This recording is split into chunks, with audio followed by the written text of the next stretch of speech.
బయటకు ఎట్లా తీసుకురావాలనే ఆలోచన చేస్తారే తప్ప బీజేపీతో ఏ రకంగా కూడా వాళ్ళు కొల్లుడు అయినట్టుగా చిన్న ఎవిడెన్స్ కూడా బయటికి రాలేదు. వాళ్ళు కలిసినట్టుగా ఫొటోస్ లేవు. కలిసినప్పుడు ఉన్న వాళ్ళు ఎవరు కూడా వాళ్ళు కలిసినప్పుడు మేము చూసాము, లేదా వాళ్ళు ప్రపోజల్ పెట్టారు, పైనుంచి ఆరోపణలన్నిటిని కూడా వాళ్ళు ఖండించారు.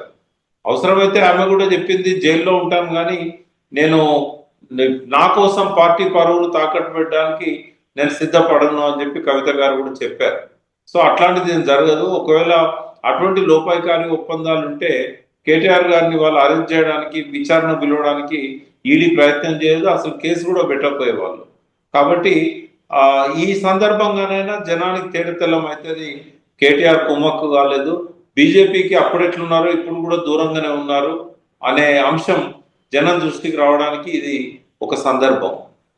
తన మీద పెట్టిన ఏసీబీ కేసుల్ని కొట్టివేయాలని కేటీఆర్ క్వాష్ పిటిషన్ వేశారు. దాని మీద హైకోర్టు విచారణ జరిపి ఈ నెల 31వ తేదీ వరకు ఆయన్ని అరెస్ట్ చేయడానికి వీల్లేదని ఆదేశాలు ఇచ్చింది. అయితే ఆ తర్వాత ఏం జరగచ్చు? ఇంకొక వైపు చూసినప్పుడు కేటీఆర్ పాదయాత్ర చేయబోతున్నట్టు కూడా తెలుస్తోంది సార్. మళ్ళీ ఇప్పుడు ఈడీ ఎంట్రీతో మళ్ళీ ఉచ్చు బిగుస్తుందంటారా ఆయనకి? అంటే ఈడీ అనుకుంటే ఏదైనా చేయొచ్చు అమ్మా. విచారణ పేరు మీద పిలిస్తే అక్కడే అరెస్ట్ చేయొచ్చు, అక్కడే జైల్లో పంపవచ్చు. కాబట్టి వాళ్ళు ఎంత సీరియస్ గా ఉన్నారు కేటీఆర్ విషయంలో, కేటీఆర్ ను బయట తిరగనిస్తే పార్టీకి మంచిదా, అరెస్ట్ చేస్తే మంచిదా? విచారణకైతే పిలుస్తుంటారు 1-2 సార్లు, బట్ ఏ క్షణాన్నైనా అరెస్ట్ చేయడానికి ఒకసారి ఈడీలో కేసు రిజిస్టర్ అయిందంటే వాళ్ళు ఎప్పుడైనా జైల్లో పెట్టవచ్చు. ఒక 3-4 నెలల దాకా బెయిల్ దొరకకుండా కూడా వాళ్ళు ఆపగలుగుతారు. కానీ ఇక్కడ ఏసీబీ విషయంలో మాత్రం యాంటిసిపేటరీ బెయిల్ ఇవ్వచ్చు కోర్టు. షూరిటీస్ తీసుకొని ఆయన ఎప్పుడంటే అప్పుడు విచారణకు హాజరుగమ్మని చెప్పొచ్చు. విచారణను ఆపే అవకాశాన్ని కోర్టు తీసుకోదు ఎప్పుడు కూడా. ఏ విషయంలో క్వాష్ పిటిషన్ అనేది ఎంటర్టైన్ చేయకపోవచ్చు. ఎందుకంటే ఛార్జ్ షీట్ పెట్టినప్పుడు అవన్నీ కూడా కూలంకుషంగా చర్చిస్తారు.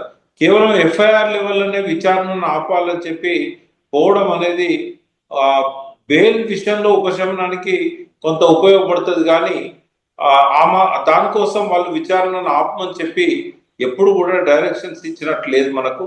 కాబట్టి కోర్టే చెప్పింది 30వ తారీఖు లోపల అరెస్ట్ చేయొద్దు, విచారణకు హాజరు కావాలని చెప్పింది. కాబట్టి రేపు భవిష్యత్తులో యాంటిసిపేటరీ బెయిల్ రావచ్చు. అరెస్ట్ కాకుండా ఆయనకు ఒక ఉపశమనం ఉంటుంది, కానీ విచారణకు హాజరు కాకుండానైతే ఏది ఉండదు. ఈడీ విషయంలో మాత్రం 50-50 ఛాన్సెస్ ఉన్నాయి. అరెస్ట్ చేసి జైలు పంపొచ్చు, లేదా విచారణ పేరుతోని ఒక 4-5 సార్లు తిప్పుకోవచ్చు. సార్, రాష్ట్రంలో అధికార మార్పిడి జరిగిన నాటి నుంచి కూడా ఫోన్ ట్యాపింగ్, కాళేశ్వరం అవినీతి, ఇప్పుడు ఫార్ములా ఈ రేస్ కేసు, డ్రగ్స్ కేసు, ఇలా పలు కేసుల్లో కేటీఆర్ పేరు పదే పదే వినిపిస్తోంది. ఇవాళ అరెస్ట్ అవుతారు, రేపు అరెస్ట్ అవుతారు అంటూ ఫీలర్స్ ఇస్తున్నారు. ఒకవైపు చూసినప్పుడు రాష్ట్ర ప్రభుత్వం, కాంగ్రెస్ ఆయన్ని టార్గెట్ చేస్తుంది. అటు చూస్తే మీరు చెప్తున్నట్టుగా సెంట్రల్లో ఉన్న బీజేపీ ప్రభుత్వం కూడా ఆయన్ని టార్గెట్ చేస్తుంది. ఎందుకు? ఒక బలమైన నాయకుడుగా కేటీఆర్ ఉండడం వల్లే, అలాగే ప్రతిపక్షంగా కూడా బీఆర్ఎస్ బలమైన పాత్ర పోషిస్తుండడం వల్లే ఆయన టార్గెట్ చేస్తున్నారంటారా? అంటే మన సమాజంలో ఇంకా పూర్తిగా చైతన్యం రాలేదమ్మా. తెలంగాణలో వట్టి ఆవేశపరులు ఎక్కువ ఉంటారు, ఆగం అనేది ఎక్కువగా ఉంటుంది. గద్దెగిరిందంటే ఎద్దెగిరిందని చెప్పినా కూడా నమ్మే జనం ఉన్నప్పుడు ఇటువంటి వాటి అన్నిటికీ ఆస్కారం ఉంటుంది. ప్రజల్లో చైతన్యం వచ్చినప్పుడు ఇటువంటి పిచ్చి పిచ్చి కేసులు పెట్టరు, పిచ్చి పిచ్చి ఆరోపణలు చేయరు. ఈ ప్రజల్లో అటువంటి చైతన్యం రావడానికి ఈ రాజకీయ పార్టీలు ఏనాడు కూడా పెద్ద పట్టించుకున్న దాఖలాలు లేవు. ప్రజల చైతన్యం సరిగా లేదు కాబట్టి, సోషల్ మీడియాలో వచ్చే అబద్ధాలను నమ్ముతున్నారు కాబట్టి వాళ్ళు ఈ రకమైన కేసులు పెడతా ఉంటారు. ఇక్కడ ఒకటి నేను చెప్పదలుచుకున్నా, ఇప్పుడు 10 ఏళ్ల నుంచి బీజేపీ ప్రభుత్వం కేంద్రంలో ఉంది, 11 ఏళ్ళు. అదేవిధంగా గత 1 ఇయర్ నుంచి రాష్ట్ర ప్రభుత్వంలో కాంగ్రెస్ ఉంది. మరి అవినీతి అవినీతి అని చెప్పి ఇన్ని సంవత్సరాల నుంచి చెప్తున్నారు కదా, ఇప్పటి వరకు ఏ ఒక్కటైనా నిర్దిష్టంగా ఇగో ఈ ఆధారం దొరికింది, మీరు అవినీతి చేశారు అని చెప్పి కేసు పెట్టగలిగారా? 1,00,000 కోట్లు తిన్నారు కాళేశ్వరంలో అని బదనాం చేశారు, ప్రచారం చేశారు. ఒక 1,000 రూపాయలు తిన్నట్టు ప్రూవ్ చేసినా కూడా ఈ పాటికి కేసీఆర్ కేటీఆర్ జైల్లో ఉండేవాళ్ళు కదా, హరీష్ రావు కానీ. మరి వాళ్ళకి ఎందుకు దొరుకుతలేదు?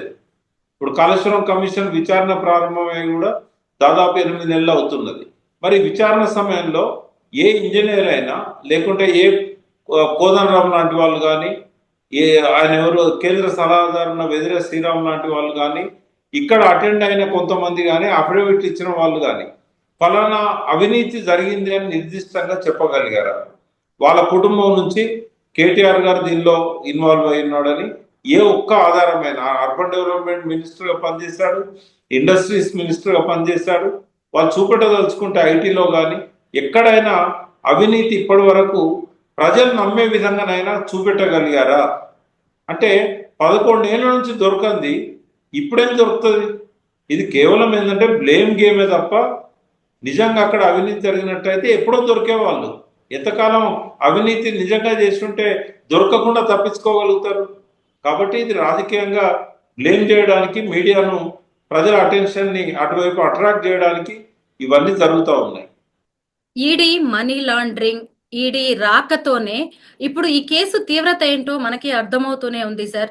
ఇప్పటికే కవిత ఢిల్లీ లిక్కర్ స్కామ్ లో బెయిల్ మీద బయట ఉన్నారు. ఒకవేళ కేటీఆర్ కూడా జైలుకి వెళ్లాల్సి వస్తే కేసీఆర్ పరిస్థితి ఏంటి? ఎందుకంటే 2 సార్లు ముఖ్యమంత్రిగా ఉన్న వ్యక్తి కొడుకు కూతురు ఇలా జైలు పాలు అయితే బీఆర్ఎస్ ప్రతిష్ట ఏమైనా మసకబారే ఛాన్స్ ఉందంటారా?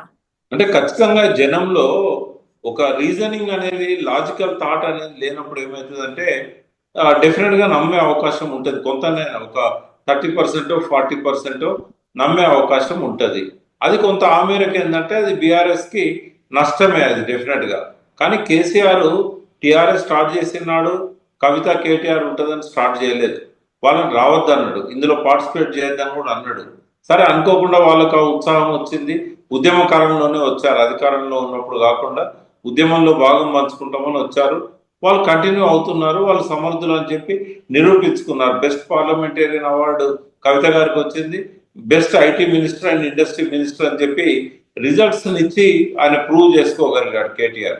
బట్ ఇవాళ కేసీఆర్ అనే వ్యక్తి ఎంత శక్తివంతుడు అంటే ఒంటరిగా మాలాంటి వాళ్ళని కొద్ది మందిని ఎంబడి పెట్టుకొని మేము ఇచ్చిన ఇన్పుట్స్ ఆధారంగా చేసుకొని తనకున్న నాలెడ్జ్ అంతా కూడా దీనిలో ఇన్వాల్వ్ చేసి మామూలు సాధారణ ప్రజలతో కూడా జై తెలంగాణ అనిపించగలిగాడు.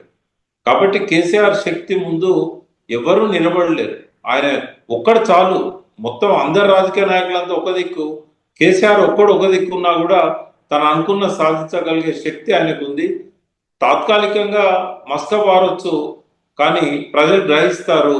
ఇప్పటికే చాలా వరకు అర్థమైంది, కేసీఆర్ను పోగొట్టుకొని మనం ఏం నష్టపోయినాం అనేది ఇవాళ ఎవరిని అడిగినా కూడా వాళ్ళు 5-10 నిమిషాలు చెప్పగలుగుతున్నారు. మేము తప్పు చేశాము, మేము మాకు ఈ నష్టం జరిగింది అని. సరే, ఇంకా కేసీఆర్ గారు వెంటనే అధికారంలోకి వచ్చే అవకాశం లేదు కాబట్టి ఆయన కూడా రేవంత్ అనేవాడు చిన్న కార్యకర్త కేసీఆర్ ముందు. ఇదే పార్టీలో కేసీఆర్ గారిని అపాయింట్మెంట్ దొరకక కలవడానికి రోజుల కొద్దీ వెయిట్ చేసిన రేవంత్ రెడ్డి గారు అనుకోని పరిస్థితుల్లో ముఖ్యమంత్రి అయినలు కాబట్టి ఇవాళ ఆయనే పిచ్చుక మీద బ్రహ్మాస్త్రం వేయడం ఎందుకు, ఒక 1 year పాటు మనము దూరంగా ఉంటే మంచిది, మనం అతని మీద కామెంట్ చేయకపోతేనే బెటర్ అని చెప్పి ఆయన అనుకున్నాడు. అవమానపరిచి కేసీఆర్ను రాకుండా చేయాలని చెప్పి రేవంత్ రెడ్డి అనుకున్నాడు. పదే అంటాడు రేవంత్ రెడ్డి, అసెంబ్లీకి రా, ఇక్కడికి రా, అక్కడికి రా. కానీ ఆయన రావాలనే ఉద్దేశము రేవంత్ రెడ్డికి లేదు. ఎందుకంటే కేసీఆర్ వచ్చినట్టయితే ఆయన టవరింగ్ పర్సనాలిటీ ముందు ఈయనది సరిపోదు. కాబట్టి ఆయన రాకుండా ఆపాలంటేనే రమ్మని చెప్పి డిమాండ్ చేయడం అన్నట్టు. కాబట్టి నిజంగా కేసీఆర్ సభలో కూర్చుంటే రేవంత్ రెడ్డి డొల్లతనం అనేది ప్రజలకు తెలుస్తుంది. రాకుండా ఉండడానికి అగౌరవపరచడం, అమర్యాదగా మాట్లాడడం, ఇవన్నీ కూడా చేసేది ఆయన రాకుండా ఉండడానికి. ఎందుకంటే గౌరవం లేని కాడికి కేసీఆర్ రాడనే సంగతి రేవంత్ రెడ్డి తెలుసు. నిజంగానే ఆయనను ఆ సభలోకి రప్పించుకోవాలనుకుంటే ఈ అగౌరవపరచడం అనేది, అమర్యాదగా మాట్లాడడం అనేది రేవంత్ రెడ్డి చేయకపోయేవాడు. ఉద్దేశపూర్వకంగానే ఆయన సభలోకి రాకుండా ఈ దుర్భాషలు, నీచ భాషలు మాట్లాడుకుంటూ రేవంత్ రెడ్డి డ్రామా చేస్తున్నాడు. సార్, వయసు రీత్యా కావచ్చు, లేదంటే ఇతర కారణాల వల్ల ఇప్పటికీ కేసీఆర్ గారు ఎక్కువగా ఫామ్ హౌస్ కే పరిమితం అవుతున్నారు. ఒకవేళ కేటీఆర్ ఏవైనా విపత్కర పరిస్థితులను ఎదుర్కోవాల్సి వస్తే కవిత గారి బాధ్యతలు ఏమన్నా ఇంకా పెరగబోతున్నాయంటారా? ఎందుకంటే పార్టీ బరువు బాధ్యతలన్నీ కూడా ఇప్పుడు ఆవిడ మీదే పడే అవకాశం కనిపిస్తున్నట్టుంది. అట్లా కాదమ్మా, కేసీఆర్ గారు ఎవరికి ఇవ్వడు. పార్టీ అధ్యక్ష బాధ్యతలలో ఆయన ఉంటాడు.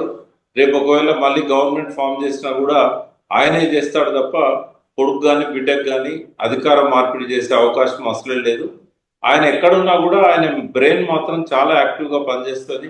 మనందరం అనుకుంటాం ఆయన రెస్ట్ తీసుకుంటున్నాడని, కానీ ఆయనకి ఎప్పుడు రెస్ట్ అనేది ఆయనకు తెలియని విషయం అది.